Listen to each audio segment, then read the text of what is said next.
Et puis ce matin, nous avons le plaisir, l'immense plaisir d'accueillir dans notre studio Guy Millière. Guy Millière qui est venu, on peut le dire, presque spécialement des États-Unis, plus de 15 000 km de Las Vegas, pour venir donner une série de conférences. Il est passé par la France, il va donner et a donné une série de conférences ici en Israël, 3 conférences à Tel Aviv, Natania et Ashdod. Alors Guy Millière, bonjour, Boker Tov. Bonjour. Merci d'être venu dans notre studio. Nous avons le plaisir de vous accueillir. Ce n'est pas fréquent puisque vous êtes, on va dire, exilé, on peut dire, au cours des 3 dernières années. Depuis 3 ans maintenant, vous avez quitté la France. Vous êtes installé avec votre épouse aux États-Unis, à Las Vegas, comme je le disais. Et d'une certaine manière, on peut dire que l'éloignement vous permet de prendre une autre perspective d'analyse de ce qui se passe dans la réalité, que ce soit en Europe, mais aussi aux États-Unis. Nous allons en parler avec vous. Je dois rappeler que vous êtes un auteur, on va dire, très prolixe, de nombreux livres, vous avez écrit de nombreux ouvrages. Vous êtes fidèle, on peut dire, à la tendance on va dire conservatrice ou néoconservatrice, en particulier aux États-Unis, telle qu'elle s'exprime aujourd'hui dans la vie politique américaine. Mais avec vous, je voudrais que nous parlions aujourd'hui, puisque nous sommes, on va dire, presque au surlendemain de ces commémorations du centenaire de la fin de la Première Guerre mondiale, et que nous avons assisté donc à ces cérémonies organisées très solennellement par le président français Emmanuel Macron, avec près de 70 chefs d'État qui sont venus d'une certaine manière participer à un grand sommet de la paix. Je voudrais vous demander quel regard vous portez sur cette Europe, on va dire 100 ans après la Première Guerre mondiale. Et je le disais tout à l'heure dans la revue de la presse israélienne, un commentateur a affirmé que entre l'accolade hier entre Emmanuel Macron et Angela Merkel et la fin de la Première Guerre mondiale, il y avait tout de même eu la Seconde Guerre mondiale. Quel regard vous portez sur cette Europe d'aujourd'hui ? Je porte un regard assez sombre, assez noir. Ce n'est pas une surprise. Non. L'un des 4 livres que je viens de sortir s'appelle « Comment meurt une civilisation » et porte précisément sur la situation de l'Europe. Je pense que l'Europe, en particulier l'Europe occidentale, parce que l'Europe centrale réagit d'une manière différente, l'Europe occidentale est en plein déclin et je dirais qu'elle ne s'est qu'à moitié remise de la Première Guerre mondiale. Et pas du tout de la Seconde Guerre. Pas du tout s'être remise de la Seconde Guerre mondiale. Dans mes conférence ici, je rappelle la phrase d'un auteur espagnol qui disait que l'Europe était morte à Auschwitz, et je pense que le fait qu'en Europe se soit trouvé commis le plus abominable des crimes contre l'humanité, la Shoah, est quelque chose qui continue à marquer l'Europe. Je dirais que l'Europe n'est jamais complètement sortie de cela, elle n'est jamais complètement sortie de l'antisémitisme. Je pense qu'il y a de l'antisémitisme dans l'attitude que beaucoup d'Européens ont vis-à-vis d'Israël, qui est traité, comme le dit Alan Dershowitz aux États-Unis, comme le juif parmi les États, c'est-à-dire comme étaient traités les juifs en Europe avant la Deuxième Guerre mondiale. Et je pense que l'Europe, telle qu'elle s'est reconstruite, s'est basée sur une analyse très fausse de ce qui s'est passé. Voilà, c'est ça. Pourquoi ? Pourquoi de cet état, de cette situation de l'Europe et que l'on peut traduire même dans la réalité d'aujourd'hui. Et Benyamin Netanyahou le fait assez bien lorsqu'il parle à la tribu des Nations Unies, lorsqu'il parle des nations du passé et des nations de l'avenir.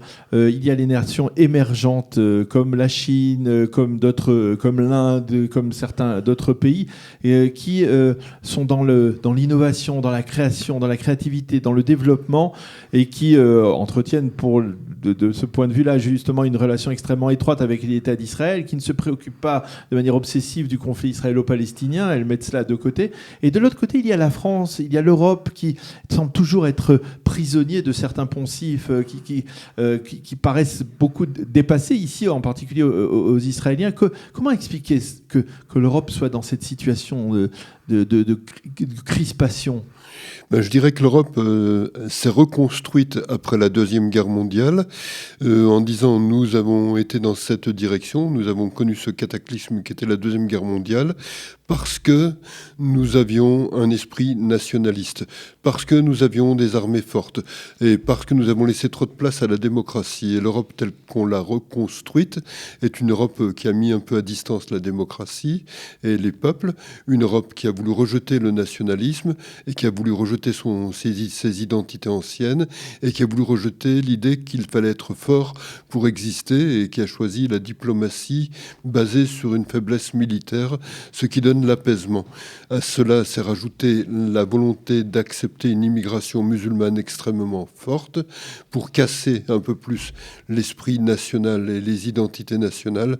Et l'Europe est maintenant prisonnière de l'islamisation qu'elle a provoquée. Et étant prisonnière de l'islamisation qu'elle a provoquée, elle est un peu son otage et elle ne peut que rejeter Israël parce qu'elle a peur de ces communautés musulmanes et elle se ferme, elle se crispe effectivement, elle vieillit petit à petit. Il y a un déficit démocratique qui s'accompagne d'un déficit démographique en Europe. Les populations européennes de souche vieillissent, les populations musulmanes sont jeunes et l'Europe est paralysée à l'intérieur de cet ensemble. Est-ce qu'elle s'en rend compte, cette Europe occidentale? Parce qu'aujourd'hui, il y a une autre Europe qui est, on va dire, qui réagit autrement. Il y a l'Europe centrale, il y a les pays comme la Pologne, comme la Roumanie, comme la Serbie, la Hongrie, bien entendu, qui vivent une vague de nationalisme, de retour au nationalisme, et cela inquiète passablement les Européens de souche, on va dire, tels que sont les grandes nations comme l'Allemagne, la France et on va dire d'une manière la Grande-Bretagne, et cela inquiète et cela même suscite des critiques envers Israël, envers le positionnement de Binyamin Netanyahou, Premier ministre d'un gouvernement de la droite nationaliste israélienne qui veut se rapprocher justement de ces nations européennes qui sont paraissent avoir et mettre sur la même longueur d'onde, même si ce n'est pas obligatoirement toujours dans le même contexte. L'Europe, elle se rend compte de ces changements? Il y a des gens qui se rendent compte de cela, mais ils sont... En France, par exemple, parlons de la France. En France, il y a quelques intellectuels qui se rendent compte de ces choses. Éric Zemmour en fait partie, par exemple. Mais l'essentiel des gens ne s'en rend pas compte. L'essentiel des gens, dans les milieux politiques en particulier, ou dans les milieux journalistiques, s'aveuglent complètement sur cette dimension des choses. Les attentats de ces dernières années, ce qui s'est passé en France en 2015, ce qui s'est passé en Europe avec la multiplication des attentats terroristes provoqués par les islamistes radicaux, ça n'a pas du tout ébranlé cette perception des choses? Non, au contraire, il y a une volonté d'apaisement vis-à-vis de l'islam. Il suffit de voir l'attitude d'Emmanuel Macron. Emmanuel Macron dit que l'urgence, c'est de créer un islam de France qui serait censé être coupé de l'islam partout ailleurs sur la planète, ce qui me paraît une imbécilité totale. L'islam est planétaire. Et puis Emmanuel Macron, ces derniers jours, avant les commémorations du 11 novembre, et ce qui les a accompagnés, a dit « il y a dans l'atmosphère quelque chose qui me rappelle les années 30 », et il semblait faire allusion à une montée du fascisme, et il désignait les pays comme la Hongrie de Viktor Orban pour désigner ce fascisme. Et il semblait totalement aveugle au fascisme islamique qui est en train de monter sur le continent européen. Et il semblait ne pas comprendre le sursaut qui se dessine dans certains pays qui veulent garder leur identité nationale et pas se soumettre à l'islamisation qui monte. Et il ne semble pas du tout comprendre ce qui rapproche ces différents pays, Hongrie, gouvernement italien de Matteo Salvini, etc., d'Israël aujourd'hui. Et ce rapprochement, il est tout à fait logique. Israël est un pays qui a une identité nationale, une identité culturelle forte. C'est un État-nation et qui est confronté au danger de l'islam radical. Et dans ces pays-là, dans les pays qui retrouvent leur esprit national en Europe, on comprend parfaitement cela et on comprend qu'on a une fraternité de destin avec Israël, ce que des gens comme Angela Merkel et Theresa May et Emmanuel Macron ne semblent pas du tout comprendre. Il n'y a pas une forme de réflexion dans ces courants, on va dire, plutôt, qui ne sont pas toujours obligatoirement gauchisants, mais dans ces courants, au sein des responsables des nations, de ce changement, il n'y a aucune prise de conscience, une sorte de réflexion profonde sur ce qui se passe. Lorsque parlons de l'Allemagne, Angela Merkel a autorisé l'arrivée d'1 million de réfugiés, essentiellement de Syrie, au cours des dernières années. Eh bien, elle est on a le sentiment, le résultat de cela, c'est un renforcement du nationalisme allemand. Elle n'en est pas consciente elle-même. Elle n'a pas l'air d'en être très consciente. Elle considère que le péril vient précisément de ce renforcement du nationalisme. Mais elle ne l'écrit pas, elle ne recherche pas une relation de cause à effet ? Non, apparemment pas. Et c'est pour ça. C'est parce qu'il y a cet aveuglement des élites politiques de l'Europe occidentale que l'Europe occidentale est en plein déclin et en pleine décrépitude actuellement. Et que précisément, je pense que la civilisation européenne d'Europe occidentale, si rien ne change, et je ne vois pas ce qui va changer, est en train de mourir actuellement. Et Israël est un pays d'avenir. Vous parliez tout à l'heure de pays d'avenir. Israël est un pays d'avenir. Les États-Unis sont un pays d'avenir. Mais pas l'Europe occidentale. Alors, c'est peut-être parce que vous avez pressenti cette décrépitude de l'Europe que vous avez quitté, ou certainement peut-être parce que vous avez quitté la France et vous êtes installé il y a 3 ans aux États-Unis.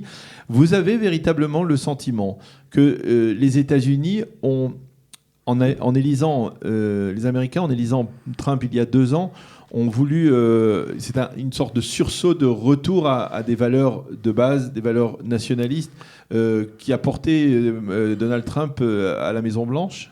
Oui, il y a eu une volonté de retour à la grandeur de l'Amérique, une volonté que l'Amérique retrouve son dynamisme, retrouve pleinement son identité, et après 8 années très destructrices de présidence Barack Obama, que l'Amérique retrouve aussi son rôle planétaire, qu'à nouveau elle soit aux côtés de ses amis et qu'elle punisse ses ennemis et qu'elle les mette de côté.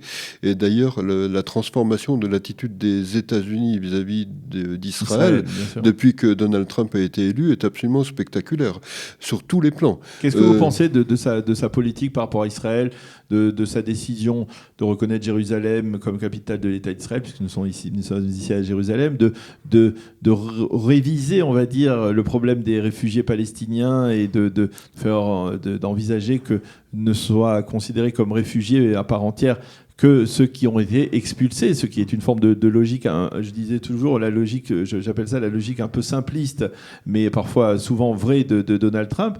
Seulement les réfugiés qui ont été expulsés, qui ont dû quitter la Palestine au moment de la création de l'État d'Israël et pas à leurs enfants, leurs petits-enfants, leurs arrière-petits-enfants. Ça vous paraît être une politique logique qui sort des sentiers battus ? Ça me paraît... Je n'utilise jamais le mot simplisme. Je pense que Donald Trump est quelqu'un de très lucide. Je pense que c'est quelqu'un de déterminé.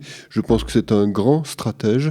Et je pense qu'il a parfaitement compris la situation. Je pense qu'il sait parfaitement que le peuple palestinien a été inventé dans les officines du KGB il y a une 50aine d'années, et qu'il n'y a pas de peuple palestinien, que l'autorité palestinienne ne veut pas d'un État palestinien, mais voudrait à la rigueur peut-être un État à la place d'Israël. Et c'est hors de question. Et donc ce qu'il a fait, c'est retirer un à un les arguments qui pourrait sembler légitimer l'autorité palestinienne. Ils veulent créer une capitale à Jérusalem. On dit Jérusalem, c'est la capitale d'Israël et nous y déménageons notre ambassade. Ils veulent s'appuyer sur les réfugiés, entre guillemets, et dire il faut un retour des réfugiés. Il dit il n'y a pas 5 millions de réfugiés, il y en a peut-être 10, 20 000, mais il n'y en a pas plus.